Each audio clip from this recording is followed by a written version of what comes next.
நம்ம அஜயோட அப்பாவும் அஜயும் வந்து உட்காந்து யோசிச்சுனே இருப்பாங்க. அங்க வந்து பசுபதி வந்து கேட்பாரு, என்ன சம்மந்தி ரொம்ப பலத்த யோசனையா இருக்கு நம்மோது.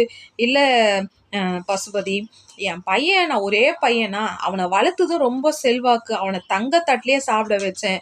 யாரும் படிக்க கூடாத ஒரு காலேஜ் விஜய் படிச்சதோட என் பையனை ஒஸ்தி காலேஜ்ல படிக்க வச்சேன்னா பாத்துக்கேன். அவனுக்கு ஃபுல்லா செல்லம் கொடுத்து தான் நான் வளர்த்தேன். அவன் வாழ்க்கையும் அவன் விருப்பப்பட்ட வாழ்க்கையா தான் நான் கல்யாணம் பண்ணி வைக்கணும்னு நினைச்சேன். உன் பொண்ணை வந்து கல்யாணம் பண்ணிக்கிறேன்னும் போது நான் எதையுமே சொல்லலையே, உனக்கு பிடிச்சா கல்யாணம் பண்ணிக்குவான்னு நினைச்சேன். நான் ஊர் அறிய நினைச்சேன், என் பையன் கல்யாணம் ரகசியமா இருக்குதேன்ட்டு அது ஒண்ணுதான் கஷ்டம்.